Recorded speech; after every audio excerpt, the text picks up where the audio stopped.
یعنی کہ یہ کہہ دینا ان کا کہ T V interview is debatable, is questionable, یا وہ انڈر پریشر تھا، وہ ان کی اسٹیٹمنٹ سے کافی حد تک لگ رہا ہے کہ وہ یہی تاثر دیا جا رہا ہے کہ جی وہ تو اٹ واز انڈر پریشر کہ میں نے وہ ٹی وی انٹرویو دیا، اور جو میں نے اپنی طرف سے بانی پی ٹی آئی پر یا پی ٹی آئی کے اوپر میں نے الزامات لگائے، اور 9 مئی سے ان کے جڑے ہونے کی جو بھی ان کی طرف سے بیانات آئے وہ بھی اس ٹی وی انٹرویو کا حصہ تھے۔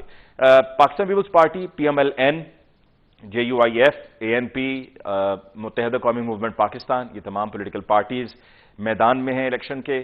الیکشن کمیشن میں پاکستان تحریک انصاف کے جو انٹر پارٹی الیکشنز ہیں ان کا کیس بھی چل رہا ہے، اور ان کے کیس میں چیف الیکشن کمشنر صاحب بھی موجود تھے، اور سماعت میں یہ نقطہ اٹھایا گیا بیرسٹر علی ظفر صاحب کی طرف سے کہ ملک کی 175 جماعتیں ہیں، اور ان 175 جماعتوں میں سے کوئی 20 جماعتیں ایسی ہیں جن کی ویب سائٹس ہیں، تو کیا جو باقی جماعتیں ہیں ان سے پوچھا گیا ہے کہ آپ کی ویب سائٹ ہے یا نہیں ہے؟ تو جس پر چیف الیکشن کمشنر نے یہ کہا کہ آپ کی پولیٹیکل پارٹی ہو سکتا ہے کہ زیادہ اہمیت رکھتی ہے، جس پر خیر سب نے اس پر کہہ کے سننے کو ملے وہاں پر الیکشن کمیشن آف پاکستان میں۔ سرفراز بگٹی صاحب نے پاکستان پیپلز پارٹی جوائن کر لی ہے۔ میری اطلاعات کے مطابق سرفراز بگٹی صاحب کہ پیپلز پارٹی جوائن کرنے سے پہلے 1-2 دن پہلے تک بھرپور کوشش کی جاتی رہی کہ وہ پی ایم ایل این میں شامل ہو جائیں، لیکن اس پر آج کے پروگرام میں خیر ہم اس پہ بات بھی کریں گے، اور آغاز میں ہی ہم اس پر بات کریں گے چونکہ پی ایم ایل این کی طرف سے ہمارے پاس نمائندگی کے لیے بھی ہمارے معزز مہمان موجود ہیں، کہ پاکستان پیپلز پارٹی جوائن کرنے کی وجہ سرفراز بگٹی صاحب نے یہ دی کہ جب ابھی ریسنٹلی وزٹ کیا کوئٹہ کا نواز شریف صاحب نے، اور وہاں پر تقریباً وہ 2 دن رکے، تو ان 2 دنوں میں 30 ایسے لوگ تھے جو پروبیبلز تھے، کینڈیڈیٹس تھے پروونشل اسمبلی کے لیے، قومی اسمبلی کے لیے، ان سے ان کی ملاقاتیں، تو سب کے ساتھ ان کی مشترکہ ملاقات ہوئی، 1-on-1 ملاقاتیں نہیں ہوئیں، جبکہ اس کے برعکس زرداری صاحب نے جب ملاقاتیں کی تو انہوں نے سب کے ساتھ 1-on-1 ملاقاتیں کی، اور سرفراز بگٹی صاحب کا یہ کہنا تھا کہ جی نواز شریف صاحب کا ابھی سے رویہ یہ ہے کہ جو ان کا ایٹیٹیوڈ تھا یا جو لب و لہجہ تھا، لگ یوں رہا تھا، انہوں نے کہا کہ جی بہت وہ ایک تکبر تھا ان کے لب و لہجے میں، اور یہ بات ان کو چونکہ مناسب نہیں لگی، اور پھر ان کے جو قریبی دوست تھے 2-3 ان کی طرف سے بھی بہت اصرار کیا گیا، اور اس اصرار پر وہ پھر پاکستان پیپلز پارٹی میں شامل ہوئے۔ بلوچستان کی سیاست میں اب کیا ہونے جا رہا ہے، کیونکہ پہلے تو یہی نظر آ رہا تھا کہ پی ایم ایل این آل دا وے، لیکن اب پاکستان پیپلز پارٹی کیونکہ سرفراز بگٹی صاحب شامل ہوئے ہیں تو ان کی کیا سٹینڈنگ ہوگی، انڈیپینڈنٹس کی کیا سٹینڈنگ ہوگی، اور دیگر صوبوں میں کیا پوزیشن ہوگی، اور political parties Pakistan Peoples Party P M L N کی کیا تیاری ہے، یہ ہم آج کے پروگرام میں ڈسکس کریں گے۔ ہمیں جوائن کیا ہے سب سے پہلے پاکستان مسلم لیگ نواز سے صدیق الفاروق صاحب نے۔ صدیق الفاروق صاحب کا بہت بہت شکریہ کہ آپ نے ہمیں جوائن کیا۔ ہمیں جوائن کیا سینئر سیاستدان نوابزادہ لشکری رئیسانی صاحب نے۔ لشکری رئیسانی صاحب آپ کی بہت بہت شکریہ for joining us on the show tonight. اور پاکستان پیپلز پارٹی سے ہمیں جوائن کیا ہے روبینہ قائم خانی صاحبہ نے۔ روبینہ صاحبہ آپ کو بھی بہت بہت شکریہ کہ آپ نے آج کے پروگرام کے لیے ہمیں جوائن کیا، وقت نکالا۔ سب سے پہلے صدیق الفاروق صاحب آپ کی طرف آتے ہیں۔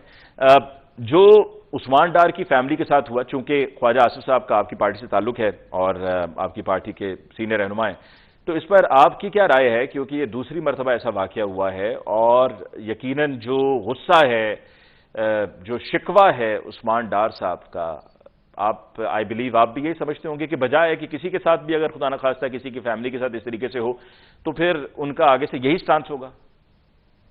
بسم اللہ الرحمن الرحیم، بہت شکریہ۔ عثمان ڈار صاحب مسلم لیگ نون میں ہی تھے پہلے، اور ان کی جو کوشش تھی اوپر ظاہر آنے کی، اور وہاں بڑے لیڈر بالکل خواجہ صاحب ہیں، تو پھر وہ چھوڑ کے تحریک انصاف میں چلے گئے۔ بس پھر اس وقت سے جو کچھ بھی ہوتا ہے، جیسے کہ تحریک انصاف کے اپنا 8 لیڈر جو ہیں، سب سے بڑے لیڈر ان سے لے کے نیچے تک، وہ الزام پھر نواز شریف اور مسلم لیگ نون پر ہی لگاتے ہیں، سچا جھوٹا سا۔ تو میں خواجہ صاحب کو جانتا ہوں، خواجہ صاحب مضبوط آدمی ہیں، لیکن خواجہ صاحب کو اس طرح کے ظالم آدمی نہیں۔ اگر وہ اپنی سیاست نہیں کر سکتے تو پھر عثمان ڈار صاحب کو نہیں چاہیے کہ وہ خواہ مخواہ خواجہ صاحب پر الزام لگائیں۔ کئی مرتبہ ان سے 1-on-1 میری کانفیڈینشیل بات بھی ہوئی عثمان ڈار صاحب سے، وہ باتیں میں چونکہ امانت ہوتی ہیں وہ میں نہیں کر سکتا۔ میں صرف یہ کہوں گا کہ بہت سی چیزوں کو سامنے رکھتے ہوئے میں یہ کہوں گا کہ عثمان ڈار صاحب خواجہ صاحب کو بدنام کر کے ان پر الزام رکھ کے اپنی سیاست جو ہے وہ چلانا چاہتے ہیں۔ اس میں حقیقت شاید اگر ہوئی بھی تو بہت کوئی 1% ہوگی، اس سے زیادہ۔ لیکن اس میں صدیق الفاروق صاحب ان کی والدہ بھی تو یہی بات کہہ رہی ہیں نا، ان کی والدہ کیا غلط بیانی کر رہی ہیں؟ میں اب ان کی والدہ کو جانتا نہیں. بہت سے لوگ جو ہیں وہ بزرگ ہو کے بھی اپنے بیٹے کا ہی ساتھ دیں گے، وہ جو بھی کہے گا. اور وہاں کے جب کوئی سیاسی خانوادہ ہو تو وہ یہ دیکھتا ہے میرا سیاسی مفاد کس میں ہے. میں اس پہ ان کی والدہ کے نام کو سامنے رکھ کے، ان کی والدہ کی ذات کو سامنے رکھ کے میں خواتین کے بارے میں کچھ کہنا نہیں چاہتا. اچھا، اس میں صدیق الفاروق صاحب ایک اور نقطہ یہ بھی ہے کہ یہ واقعہ اس دفعہ تو خیر ڈی پی او کا جو سٹیٹمنٹ آیا ہے اس میں انہوں نے کہا ہے کہ جی یہ بے بنیاد ہے الزام، لیکن یہ کنٹینیوٹی ہے کیونکہ ایک دفعہ پہلے بھی ہوا، اور جب پہلے ہوا تو آپ کو یاد ہوگا کہ ویڈیو بھی اس کی سامنے آئی تھی. تو ہم یہ اگر کہیں کہ جی ایسا ہوا نہیں ہے یا پولیس نے ایسا کیا نہیں ہے اور یہ سراسر پولیس پر الزام ہے، تو یہ بھی ماننا مشکل ہے جو پولیس کی سٹیٹمنٹ ہے، کیونکہ ایسا وہ پہلے بھی کر چکے ہیں. دیکھیں جی، پولیس والے بہت کچھ کرتے ہیں، لیکن یہاں میں آگے بڑھنے سے پہلے ذرا خواجہ آصف صاحب کے ساتھ عمران خان نے اپنے دور میں کیا کیا اور وہ کس کی رپورٹ پہ کیا؟ کیا وہ عثمان ڈارزا بھی تھے؟ ان کی عمارت گرا دی گئی، ان کو گرفتار کر دیا گیا، جھوٹا مقدمہ بنایا گیا، وہ جیل انہوں نے کاٹی. یہ ساری باتیں کس نے کی؟ کون یہ رپورٹ کرتا رہا؟ کیا کچھ کرتا رہا؟ اور یہ سب جھوٹ. اب آپ پولیس والوں کی بات کرتے ہیں تو پولیس والے کوئی سارے فرشتے تو ہوتے نہیں. جی، جس طرح کا ان کی ذمہ داریاں ہوتی ہیں اس میں انہیں سختی بھی کرنی پڑتی ہے، کوئی نرمی بھی کرنی پڑتی ہے. میں ان کی طرف سے کوئی ضمانت دینا یا بالکل مطلب ہے دو چار کی طرح کوئی بات، میں یہاں اسلام آباد میں بیٹھا ہوں، میں کیسے ٹھیک. آپ کی طرف آتے ہیں لشکر احسانی صاحب، آپ کا اس واقعے کو لے کر کیا کہنا ہے؟ کیونکہ سیاست میں ایک دوسرے پر الزامات تو لگتے ہیں، ایک دوسرے پر بے بنیاد الزامات بھی لگتے ہیں، ٹھیک الزامات بھی لگتے ہیں، کیچڑ بھی اچھالا جاتا ہے، ذاتی حملے بھی کیے جاتے ہیں. لیکن اب کی جو سیاست ہے ہماری، یہ سیاست تو لگتا ہے کہ کسی اور طرف چل پڑی ہوئی. اب دیکھیں، عرض یہ کہ پورے دنیا میں، مہذب دنیا میں، اخلاقیات قانون اور آئین سے بالاتر ہوتا ہے. جہاں لوگ اخلاقیات کے پابند ہوں تو قدرتی طور پہ وہ قانون اور آئین کا بھی احترام کریں گے. آپ اب کے واقعہ کا بات نہ کریں. مجھے لگتا ہے کہ ہم پچھلے 73 سال سے پاکستان میں وقت رک چکا ہے اور سماج کے ارتقاء کو روک دیا گیا ہے، جس کے بنیاد پہ ہم زوال کی طرف روزانہ جا رہے ہیں. یہ ایک واقعہ نہیں ہے. آپ 73 سال میں دیکھیں، متواتر اس ملک کے وزیر اعظم ہوں جو آج جیل میں، یہ جو کل بننے جا رہا ہے، ان کے ساتھ کیا ہوا، اس سے پہلے کیا ہو رہا ہے. تو میں یہ سمجھتا ہوں کہ جتنے بھی پولیٹیکل پارٹیز ہیں، جو سیاسی شخصیات ہیں، ان کو کبھی تو سبق سیکھنا چاہیے کہ کل مثلا خواجہ صاحب کے ساتھ ہوا، اچھا نہیں ہوا. آج جو ڈار صاحب کے ساتھ یا ہزاروں جو سیاسی کارکن اس وقت ریاستی اداروں کے چکی تلے پس رہے، ان کے ساتھ جو کچھ ہو رہی ہے ٹھیک نہیں ہے. اب ہمارے صدیق الفاروق صاحب بہت ہی محترم ہیں. اخلاقی طور پہ میں یہ کہتا ہوں کہ پولیس کے وہ ذمہ دار ہیں یا نہیں ہے، مگر اپنے سماجی اقدار کے ذمہ دار ہونا چاہیے.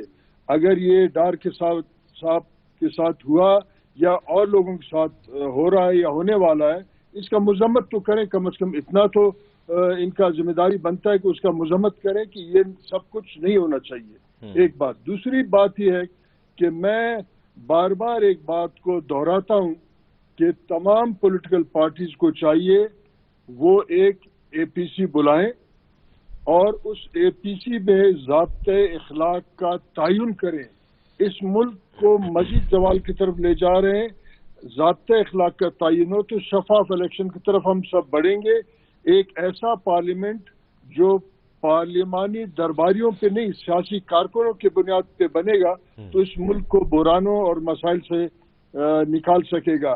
اگر پولیٹیکل پارٹیز ایک دوسرے کے شکل نہیں دیکھنا چاہتے ہیں تو ہمیں کہیں، ہم بلا لیں گے بلوچستان کے لوگ، کیونکہ جرگہ ہمارے سرزمین میں صدیوں سے ایک روایت رہا ہے، تو اس جرگے کو ہم بلائیں گے اور ضابطۂ اخلاق کا تعین ہو. تمام پولیٹیکل پارٹیز اس کا اعلان کرے, اس کے پابندی کے مطابق ایک شفاف الیکشن کی طرف جائیں تاکہ اس ملک میں الزام تراشی اور بحرانوں کا جو سلسلہ پچھلے کئی دہائیوں سے چل رہا ہے وہ رک جائے. بالکل ٹھیک.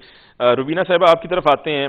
آپ جو موجودہ ہمارا سیاسی چل رہا ہے معاملہ, جو اخلاقیات کا روز ہم دیکھتے ہیں کہ جنازہ نکلا ہوا ہوتا ہے, ایسی باتیں کہہ دی جاتی ہیں. ابھی مجھے یاد پڑ رہا ہے 1-2 روز پہلے کی بات ہے, بلکہ شاید 1 دن پہلے کی بات ہے, کہ ایمل ولی صاحب نے بھی بانی پی ٹی آئی کی اہلیہ کے حوالے سے کچھ خیالات کا اظہار کیا, جو کہ آئی بلیو کہ this is the wrong president which is being set. آپ کیا کہیں گے؟ جی بالکل, میں خود اس چیز کو اور میری پارٹی اسپیشلی اس چیز کو ہم لوگ بالکل پسند نہیں کرتے, اور پاکستان پیپلز پارٹی کی ہمیشہ یہ کوشش رہی ہے کہ کسی کی ذاتیات پہ اور کسی کے پرسنل اس پہ جو ہے اٹیک نہ کیا جائے. آپ کے سیاسی اختلافات تو ہو سکتے ہیں, آپ کی ملکی ایشوز کے اوپر تو دوسری سیاسی پارٹیز کے ساتھ اختلافات ہو سکتے ہیں, لیکن میں یہ سمجھتی ہوں کہ یہ جو ایک پرسنل ایک طرح سے جو ایک کیریکٹر ایسیسینیشن کا, اور جس طرح سے ایک سیاست چل پڑی ہے, اور سوشل میڈیا پہ بھی میں دیکھ رہی ہوتی ہوں, میری اپنی پرسنل رائے بھی یہ ہے کہ ہم نے اپنے نوجوانوں کو, اپنے آنے والی نسلوں کو کیا اخلاقیات کا درس دیا کہ جس کی وجہ سے آج دیکھیں کہ جو بیج بویا گیا, میں سمجھتی ہوں کہ یہ کیونکہ آج کی بات نہیں ہے, اور آپ دیکھیں کہ جو ماضی میں جس طرح سے ایک سیاسی انتقامی کارروائیاں ہوتی رہیں, اور بہت ساری چیزیں جس طرح سے اب تو بہت ہی آگے چلی گئی ہیں, جس طرح سے سوشل میڈیا کا آج کل دور ہے, وہ ویڈیوز لیک ہونا, آڈیوز لیک ہونا, تو لیک مینس کہ یہ ایک ہم اپنے بچوں کو سم ٹائمز تو ہمیں اتنی شرمندگی ہو رہی ہوتی ہے ایز اے وومن پولیٹیشین, مجھے اتنا برا لگ رہا ہوتا ہے کہ میں اپنے بچوں کو کسی بات کا جواب صحیح سے میں نہیں دے پاتی کہ یہ کیا ہو رہا ہے اور کیوں ہو رہا ہے. سو یہ ساری چیزیں جو خاص طور پر جن بھی پارٹیز نے, اور اسپیشلی میں یہ کہوں گی کہ دیکھیں کہیں نہ کہیں جو ہے وہ ہم بات کرتے ہیں, جب اپنے پہ آتی ہے تب ہم بات کرتے ہیں, لیکن اس کا بیج بویا گیا ہے. جس طرح سے آپ دیکھ لیں کہ T I who, known league ہو, ان لوگوں نے جو ہے وہ سیاسی انتقامی کارروائیوں میں اتنی یہ جماعتیں آگے نکل گئی تھی, اور انہوں نے یہ بھی نہیں دیکھا کہ کسی عورت کے متعلق بات کر رہے ہیں یا کسی بیٹی کے متعلق بات کر رہے ہیں, کسی کی بہن کے متعلق بات کر رہے ہیں. تو یہ ساری چیزیں ہیں بالکل. اور پاکستان پیپلز پارٹی آپ دیکھیں کہ بینظیر بھٹو کی سیاست کو تو آپ نے دیکھا ہی ہے, اور اس کے بعد جس طرح سے جناب آصف علی زرداری صاحب نے اور اب بلاول بھٹو صاحب کا ہمیشہ یہ کہنا ہوتا ہے کہ ہم پاکستان میں ایک نئی جو ہے طرز کی سیاست کرنا چاہتے ہیں, جس میں سیاست دان جو ہے وہ ایک دوسرے کے خلاف بولنے کے یا اشرافیہ کے مفادات کو تحفظ کے لیے جو ہے آپس میں لڑنے کے بجائے عوام کی مدد کرنی چاہیے, عوام کے مسائل کی مدد کرنی چاہیے. اخلاقی اقدار سے ہمیں نہیں گزرنا چاہیے. میں اس چیز کو کنڈیم جی روبینہ صاحبہ ایک اضافی سوال اس میں لے لیجئے. لاجک یہ دی جاتی ہے, جواز یہ دیا جاتا ہے کہ چونکہ یہ خواتین جن پر یہ الزامات لگتے ہیں, چاہے وہ آپ شہید محترمہ بینظیر بھٹو کی بات کر لیں, آپ ان کی والدہ بیگم نصرت بھٹو صاحبہ کی بات کر لیں, آپ بی بی کلثوم نواز صاحبہ کی بات کر لیں, آپ اہلیہ کی بات کر لیں بانی پی ٹی آئی کی, یا دیگر اور جو سیاسی خواتین ہیں, جب ان پر اس طریقے سے بات کی جاتی ہے, الزامات لگائے جاتے ہیں, تو کہا یہ جاتا ہے, جواز یہ دیا جاتا ہے جی چونکہ یہ اب سیاست میں ہیں تو پھر ان کو they'll have to face the music. جی میں یہ اٹ مینس کہ پاکستان میں ویسے یہ تو ایک فیکٹ ہمیں نظر آ رہا ہوتا ہے کہ جس طرح سے مرد سیاستدان ہو یا خواتین سیاستدان ہو, ان کے لیے جو باتیں اور جو الفاظ اور جو القاب ان کے لیے ان کو دیے جاتے ہیں, تو یہ تو سیاست کرنا ہمارے ملک میں سمجھتی ہوں کہ آپ دیکھ لیں کہ کوئی بھی اگر کوئی بیڈ اس پہ مطلب وہ وے میں کام کر رہا ہوتا ہے تو اس کو یہ کہتے ہیں یہ تو سیاستدان ہے, یہ تو جھوٹ اگر کوئی بول رہا ہے تو یہ کہتے ہیں تو یہ سیاستدانوں کی طرح جو ہے وہ بات کر رہا ہے. تو لائک مینس کہ یہ ایک جو ہے وہ اس طرح کا وہ مطلب وہ کر دیا گیا ہے کہ پاکستان میں کہ سیاست کرنا ایک جرم ہو گیا ہے. لائک مینس کہ میں یہ کہوں یہاں میں یہ کہوں گی کہ صرف عورتوں کے لیے جی روبینہ صاحبہ، آپ کی آواز جو ہے وہ یہاں پر اب کٹ گئی ہے، I believe they must be a technical problem. ایک بریک لیتے ہیں جی، بریک کے بعد واپس لوٹ کر آئیں گے تو یہیں سے ڈسکشن کو آگے بڑھائیں گے. ہمارے ساتھ رہیے.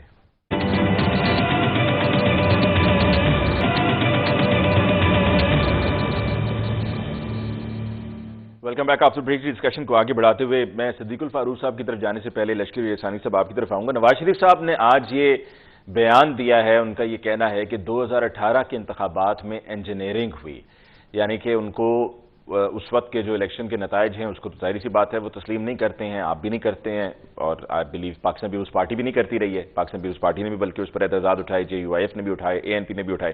لیکن نواز شریف صاحب کا یہ کہنا کہ جی انجینئرنگ ہوئی ہے اور یہ جو موجودہ حالات ہیں جس میں لگ رہا ہے کہ ان کے لیے بالکل سیج تیار کر دی گئی ہے اینڈ ان کو چوتھی بار وزیر اعظم بنانے کی تیاریاں ہیں، تو کیا آپ سمجھتے ہیں کہ ان کو اس طرح کی بات نہیں کرنی چاہیے جبکہ وہ خود ان پر بے شمار ایسے الزامات لگتے رہے ہیں اوور دی ایئرز؟ دیکھیں، میں نے ابتدائی میں کہا کہ اخلاقیات ایک مہذب سماج کے اصول ہوتے ہیں، بعد میں قانون اور عدالت وغیرہ. اب مثلا 2018 میں نے NA 265 سے الیکشن لڑا. میرا پورا الیکشن رزلٹ کو چینج کر کے ایک شخص قاسم سوری اس کا نام ہے، اس کو لا کے مسلط کیا گیا. یہی پولیٹیکل پارٹیز جو آج کہتے ہیں کہ انجینئرنگ ہو رہا ہے، میں نے یہ ثبوت کی کہ 65,000 جعلی ووٹ اور ڈبل ٹھپا اور یہ سارے معاملات تھے، اور نادرا کی رپورٹ کے مطابق. مگر یہی پولیٹیکل پارٹیز اس قاسم سوری کے صدارت میں مسلسل 5 سال بیٹھے رہے. اب اخلاقی طور پر ان کو یہ چاہیے تھا کہ جب ٹریبیونل کا یہ فیصلہ ہوا کہ یہ شخص جعلی طریقے سے بیٹھا ہے تو اخلاقی طور یا اس جعلی شخص کو مستعفی ہونا چاہیے تھا، یا پارلیمنٹ میں جو اپوزیشن کے لوگ ہیں جو کہہ رہے تھے کٹ پتلی حکومت ہے تو ان کو اس کے صدارت میں نہیں بیٹھنا چاہیے تھا. اب ہم بعض اوقات اپنے لیے ایک اصول کا تعین کرتے ہیں اور غیروں کے لیے دوسرا اصول کا تعین کرتے ہیں.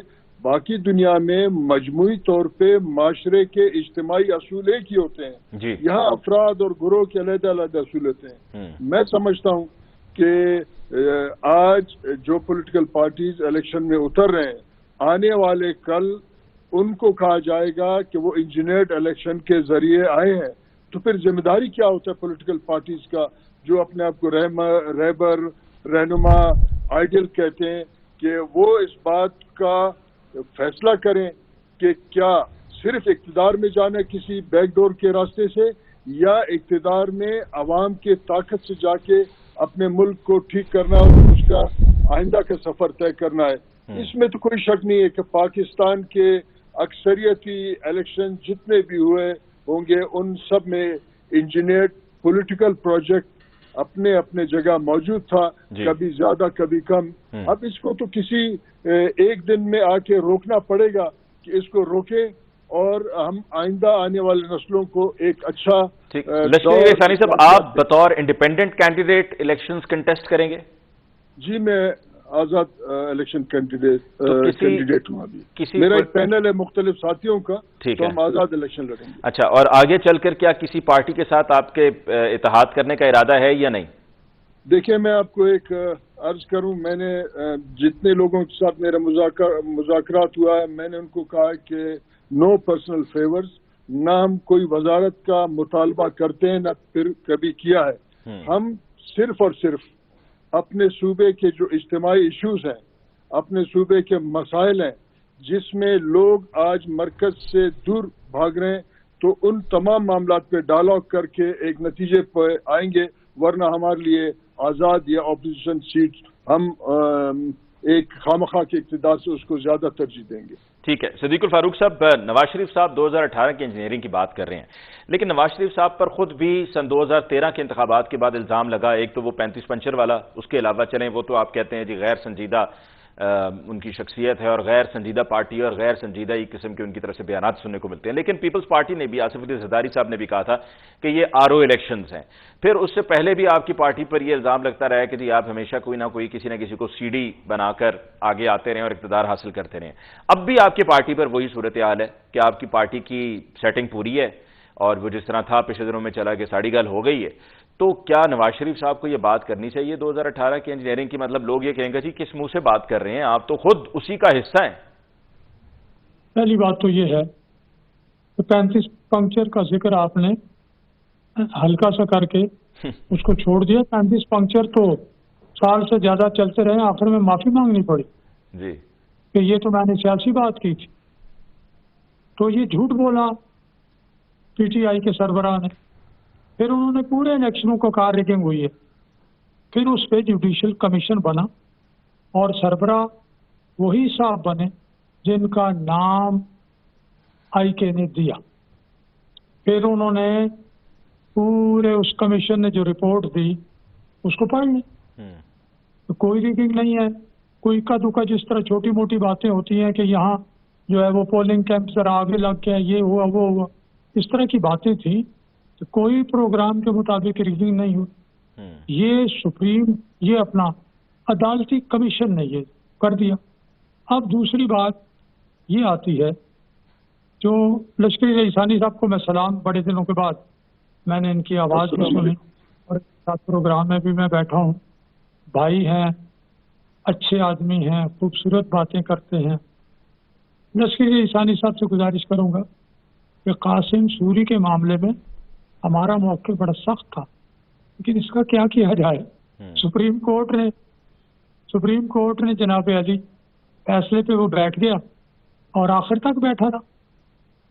تو سپریم کورٹ اس وقت کیا صورتحال تھی؟ سپریم کورٹ کی نواز شریف صاحب کو نکالا، ان کو ہمارے سینیٹرز کو نکالا، کیا کچھ نہیں کیا۔ بس آپ نے جو بات کی ہے یار مل بیٹھو تو یہ الیکشن ہو جائیں، اس کے بعد ویسے یہ بات پہلے نہیں ہونی چاہیے، کیونکہ الیکشنز میں ہم اپنا بہت نقصان کر بیٹھیں گے صدیق الفاروق صاحب اگر یہ معاملات اسی طرح سے چلتے رہے۔ اور جو بڑا زبردست مشورہ دیا ہے لشکری رئیسانی صاحب نے کہ اے پی سی بلائی جائے اور اس میں ضابطہ اخلاق طے کیے جائے، مطلب ہم مساق جمہوریت کی بات کرتے ہیں، ہم مساق معیشت کی بات کرتے ہیں، لیکن یہ ضابطہ اخلاق بڑا ضروری ہے۔ علی ممتاز صاحب ہیٹ بہت ہے، ضابطہ اخلاق سامنے ہے، سب کو پتہ ہے کیا ہے، ہم مسلمان بھی ہیں، ہم کیا کیا باتیں کرتے ہیں۔ یہ سورہ الحجرات پڑھ لیجئے، اللہ تعالیٰ نے کیا فرمایا، نام مت رکھو، کسی کو خراب ذلیل مت کرو، گالیاں مت دو، اور ہم یہ سارے کام کرتے ہیں، اللہ تعالیٰ کے حکم کی واضح خلاف ورزی کرتے ہیں، پھر کہتے ہیں ہم مسلمان بھی ہیں۔ تو اگر ہم اللہ کی نہیں مانتے تو اور کس کی مانیں؟ اب اس وقت ہیٹ بہت زیادہ ہے، یہ اس وقت آل پارٹیز کانفرنس ممکن نہیں ہوگی، البتہ الیکشنوں کے بعد وہ جس کو جو ملنا تھا، جو کچھ ہونا تھا وہ ہو جائے گا، اس کے بعد لوگ بیٹھ جائیں، اس وقت زیادہ کام کرنے کی ضرورت ہے۔ تو چوتھی بار وزیر اعظم اور نواز شریف صاحب کے حوالے سے آپ نے ایک بات کی ہے، میں اس طرف آؤں گا۔